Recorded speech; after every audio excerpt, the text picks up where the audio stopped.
Bonjour à tous, aujourd'hui nous allons faire le cours sur la concentration et plus particulièrement sur la dilution. Alors c'est une suite directe du cours précédent au cours duquel nous avions défini une concentration qui est un rapport de masse de soluté sur un volume de solution. Aujourd'hui on s'intéresse à des situations où on va faire évoluer une solution dans le temps. Donc une solution avec une grande concentration, comme celle qu'on peut voir à l'écran par exemple, qui nous paraîtrait trop concentrée, et dans laquelle on va ajouter du solvant peu à peu pour en faire diminuer la concentration. Alors cet ajout de solvant dans une solution concentrée, c'est ce que l'on appelle réaliser une dilution. Alors évidemment, on pourrait faire l'opération inverse, partir d'une solution peu concentrée pour aller vers une solution très concentrée. Ça se ferait en ajoutant du soluté, mais aujourd'hui, nous, on s'intéresse aux situations où on ajoute le solvant, et plus particulièrement l'eau qui est le solvant que nous allons croiser cette année. Donc, on rappelle qu'on définit une solution par une concentration. La concentration, c'est la quantité de matière qu'il y a dans cette solution par unité de volume. Et on se rappelle qu'une solution a un volume défini par la lettre V majuscule. Alors à l'écran maintenant, et à partir d'aujourd'hui, on va différencier différentes concentrations.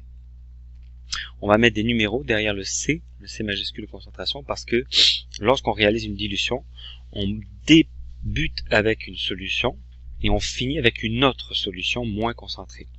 Et il faut bien identifier la concentration de départ et la concentration d'arrivée. Alors C1, lorsqu'on réalise une dilution, c'est le nom qu'on donne à la concentration de départ, à la solution qui est la plus concentrée, la plus colorée, s'il s'agit d'une solution dont le soluté est coloré.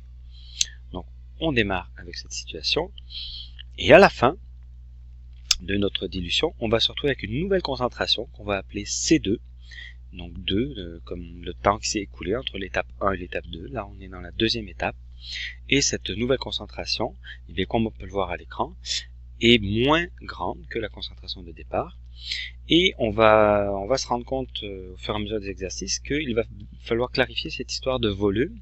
Si on imagine qu'on a rajouté de l'eau à la concentration de tout à l'heure, à la solution de tout à l'heure, il est évident que le volume ne peut pas être le même maintenant que celui qu'on avait tout à l'heure.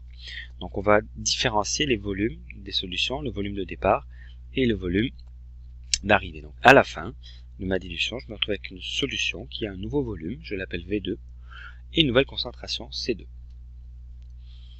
Donc si on comprend bien, on avait cette situation au départ, on a maintenant un nouveau volume qui est théoriquement plus grand, c'est pour ça que j'ai fait un verre plus grand, et une concentration différente, C2, donc qui normalement doit être évidemment plus petite que la concentration de départ.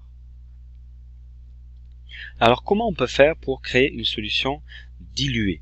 C'est-à-dire comment arriver à rentrer dans ce verre une solution dont la concentration est plus faible que celle de départ. Alors on imagine que si on veut utiliser cette solution ici, cette solution très concentrée, la solution de départ, mais on va pas pouvoir remplir le verre s'il est de même volume, on va pas pouvoir le remplir au complet avec la solution C1, sinon on va se retrouver avec la même concentration. Donc, pour créer une nouvelle solution de concentration plus faible, on va devoir prélever une certaine quantité de la solution de départ. Alors V1, dans les situations de dilution, c'est le volume que l'on utilise pour faire la solution diluée. Il faut bien faire attention parce que c'est pas forcément le volume total de la solution de départ. Par exemple, si je suis dans cette petite représentation, on peut imaginer qu'avec un petit verre, on a prélevé une petite quantité de tout le verre qui est ici, et que ce petit verre, on le verse là-dedans, et qu'ensuite on va rajouter de l'eau par-dessus. Alors il faut bien comprendre que le volume qu'on va utiliser en dilution, le volume qu'on va utiliser dans les formules mathématiques tout à l'heure, qui s'appelle V1, correspond au volume de la solution de départ qui se fait diluer. Ça n'est pas forcément le volume total de la solution de départ. Alors voilà, j'ai versé V1, donc vous comprenez, j'ai pris une petite quantité ici de la solution de départ, je la mets dans mon nouveau contenant, c'est lui qu'on appelle V1, c'est le volume de solution concentrée le volume de solution de départ qui a une concentration de départ. Donc c'est lui qu'on va utiliser dans toute notre réflexion.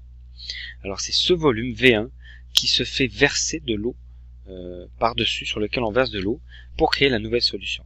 Alors on va rajouter de l'eau, voilà, sur ce petit volume de solution concentrée qu'on avait prélevé tout à l'heure, et on se retrouve avec une nouvelle solution dont le volume V2 et le volume final, c'est le volume de la solution diluée. Il est normalement, si on ne s'est pas trompé, toujours plus grand que le volume de départ V1, puisque c'est le volume de départ plus le volume d'eau qu'on a ajouté. Fait que V2 est normalement toujours supérieur au volume de départ V1. À l'inverse, on voit très clairement avec les couleurs que, étant donné qu'on a rajouté du solvant, pour créer C2, C2 est nécessairement plus faible, plus petit, concentration plus petite que C1, on le voit d'ailleurs à la couleur. En dilution, pour une raison que vous verrez peut-être en détail en secondaire 4, la masse de départ, la masse de soluté qu'il y a là-dedans, est la même à l'arrivée. Les petits grains de soluté qui se promènent là-dedans, imaginez qu'il y ait 1000 petits grains, donc une masse de 1000 grammes ou 1000 quantités, peu importe l'unité, eh bien on rajoute de l'eau là-dessus, on a toujours 1000 petits grains qui se promènent là-dedans, mais dans un volume plus grand. Or, cette masse M1 de départ qu'on avait ici, qui est la même que M2, on peut la définir avec la formule des solutions. M est égal à C fois V, donc C1V1 correspond à la masse 1 de départ, C2V2 correspond à la masse 2 finale, et comme la masse de soluté reste la même dans toute l'histoire, eh bien on se retrouve avec cette équivalence. C1V1 est égal à C2V2. Si vous ne comprenez pas l'explication que je viens de vous donner sur la conservation de la masse, c'est pas important. Sachez que vous devez comprendre que c'est cette formule qu'on va utiliser lorsqu'on travaillera sur la dilution. C1V1 égale C2V2. Et j'insiste, V1 correspond au volume de solution de départ sur lequel on ajoute de l'eau. C'est le volume qui va se faire diluer. C1, c'est la concentration de départ. V2 est le volume final que l'on obtient après avoir ajouté de l'eau. Et C2 est la concentration finale que l'on obtient une fois qu'on a dilué. La formule de la dilution, vous allez la recroiser très souvent tout au long de l'année, et on va travailler beaucoup dans les prochaines périodes là-dessus. C1, c'est la concentration de solution initiale. V1, c'est le volume de solution qui se fait diluer. C2, c'est la concentration de la solution finale. Et V2, c'est le volume de la solution finale. Et on retiendra, pour clarifier certains exercices, que C1 doit toujours être plus grand que C2, nécessairement, puisqu'on fait une dilution, au début on a une concentration plus grande que la concentration finale, et V2 est nécessairement plus grand que V1, puisque V2 c'est le petit volume de départ sur lequel on a ajouté de l'eau, donc c'est nécessairement un volume plus grand. C'est ce volume-là plus le volume d'eau qu'on a ajouté. J'insiste encore une fois, il arrive très fréquemment que vous confondiez dans un exercice le volume total de départ de solution avec V1. V1, c'est le volume que l'on dilue, qui n'est pas nécessairement tout le volume qu'on avait au départ dans notre verre, par exemple ici. Alors on y va avec des chiffres, peut-être pour clarifier ça. Voilà la question. On veut former 10 litres de solution à 10 grammes par litre à partir d'une solution à 20 grammes par litre. Quel volume de solution de départ doit-on diluer? Bon, une des difficultés de ce genre d'exercice, c'est de comprendre la question. Ça a l'air simple, mais parfois on ne sait pas trop ce qu'on cherche. Alors il faut identifier les variables qui nous sont données. Rappelez-vous la formule C1V1 égale C2V2, c'est 4 variables. Donc pour pouvoir en trouver une des 4, eh bien, il faut en avoir 3, nécessairement. Fait que si vous lisez bien le texte, vous allez vous rendre compte qu'il y a 3 informations qui vous sont données. On a un volume ici, alors bien identifier les volumes qui sont en litres. On a une concentration ici, en grammes par litre.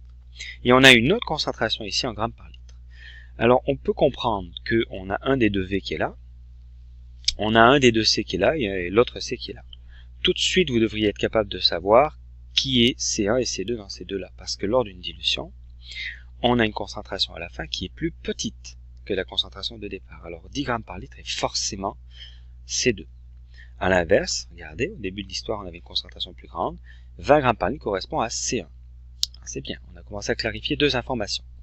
Ensuite, qu'est-ce qu'on cherche? Quel volume de solution de départ doit-on diluer? On cherche un volume de départ. Le volume de départ, je vous rappelle que c'est V1.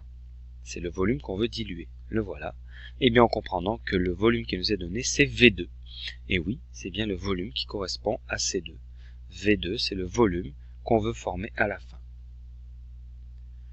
Alors c'est ça la difficulté souvent de ce genre d'exercice. V2, c'est ce que l'on veut former à la fin. C2, c'est la concentration finale qu'on va obtenir. 20 grammes par litre. C1, c'est la concentration de départ. Et nous, ce que l'on cherche, c'est V1. On va y aller avec notre présentation d'exercice habituel. Donc là, on met les données de l'exercice. Et encore une fois, la difficulté va être de bien les identifier. C1 est égal à 20 grammes par litre. V1, c'est ce qu'on cherche. C2 est égal à 10 grammes par litre. V2 est égal à 10 litres. Une fois que tout ça est posé, l'exercice devient très simple. On a une formule qui nous est donnée. C1 fois V1 est égal à C2 fois V2. Il faut isoler la variable. Ici, on cherche V1. V1 est égal à C2 fois V2 divisé par C1. On travaillera ça en classe si jamais vous avez des difficultés pour isoler la variable. Et ensuite, il suffit simplement de remplacer chaque variable par sa valeur. On se retrouve avec un 10 grammes par litre fois 10 litres, qui sont ici, divisé par C1, qui est là. Et si on fait le calcul, on se retrouve avec 5. Et évidemment, ce sont des litres, on cherche un volume. Un autre exercice, on a formé 20 litres de solution à 15 grammes par litre à partir de 10 litres de solution concentrée. Quelle était la concentration de départ? Bon, alors, on a formé 20 litres à 15 grammes par litre. Ça, c'est ce qu'on a formé à la fin. On a formé 20 litres, donc V2, c'est 20 litres. 15 grammes par litre, eh bien, c'est la concentration finale. C'est ce qu'on a formé à la fin, à partir d'un volume de départ de 10 litres. Je vous rappelle que le volume final est nécessairement plus grand que le volume de départ. Donc 20 est plus grand que 10, ça c'est le volume de départ, V1. Ce qui nous reste à trouver, quelle était la concentration de départ? Il s'agit bien de C1. Encore une fois, identifier les variables, très important pour ce genre d'exercice. On y va avec notre petit tableau, les données. On cherche donc C1, la concentration de départ. On nous a donné V1, qui est le volume de départ. À partir de 10 litres de solution concentrée, c'est la solution de départ. C2, 15 grammes par litre, c'est ce qu'on obtient à la fin. Et 20 litres, c'est le volume final, V2, 20 litres. On isole la variable, cette fois-ci, C1 est égal à C2 fois V2 divisé par V1. Et on trouve 30 grammes par litre, quand on fait le calcul.